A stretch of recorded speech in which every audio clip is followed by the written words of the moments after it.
Situasi Papua menjadi prioritas nasional. Situasi di Papua kembali menjadi sorotan setelah serangkaian serangan brutal oleh kelompok kriminal bersenjata KKB mengancam keamanan masyarakat dan stabilitas wilayah. Menteri Pertahanan Prabowo Subianto menegaskan bahwa pemerintah tidak akan mundur dalam menghadapi ancaman ini. Sebagai bentuk komitmen, berbagai sumber daya dan strategi diterapkan untuk menjadikan Papua wilayah yang damai, aman, dan sejahtera. Prabowo menggunakan pendekatan terpadu, mulai dari kekuatan militer hingga diplomasi lokal dan pembangunan infrastruktur strategis. Ribuan pasukan khusus, seperti Kopassus, Raider, dan Marinir, telah diterjunkan untuk operasi keamanan besar-besaran. Teknologi modern, seperti drone pengintai, radar darat, dan sistem komunikasi canggih, juga digunakan untuk melacak dan melumpuhkan pergerakan KKB di pegunungan dan hutan lebat Papua. Operasi ini dirancang tidak hanya untuk memulihkan keamanan, tetapi juga melindungi masyarakat sipil yang sering menjadi korban konflik berkepanjangan. Prabowo menekankan bahwa setiap tindakan militer harus profesional, mengutamakan hak asasi manusia, dan meminimalkan dampak bagi masyarakat lokal. Strategi non-militer untuk Papua. Selain operasi militer, Prabowo juga mengedepankan pendekatan non-militer. Ia melibatkan tokoh adat, pemimpin agama, dan organisasi masyarakat dalam dialog untuk mencari solusi akar masalah.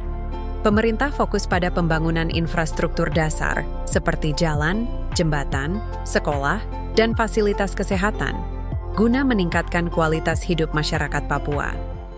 Di bidang ekonomi, Prabowo mendorong program pembangunan berbasis masyarakat lokal, seperti pelatihan keterampilan, pengembangan usaha kecil, dan akses pasar bagi hasil bumi Papua.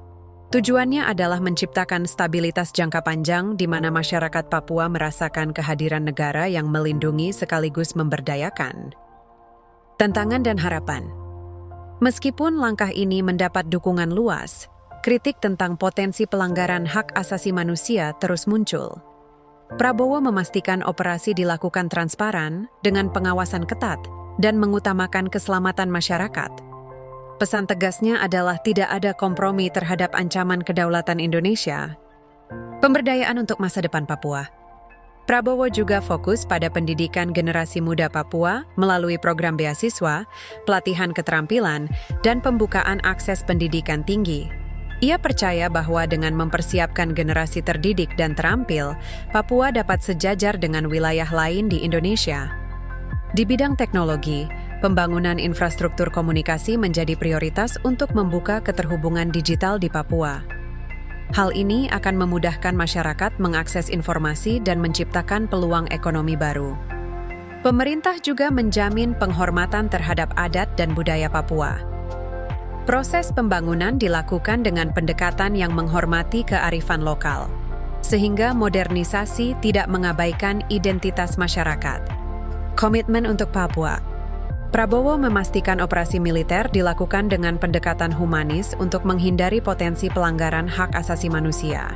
Kerjasama dengan lembaga internasional seperti PBB dan ASEAN juga digalang untuk mendukung pembangunan di Papua. Prabowo menegaskan bahwa Papua bukan hanya bagian dari wilayah Indonesia, tetapi juga bagian penting dari identitas bangsa. Dengan visi yang jelas, tindakan tegas, dan pendekatan inklusif, ia berharap Papua menjadi wilayah aman, sejahtera, dan memberikan kontribusi besar bagi kemajuan Indonesia.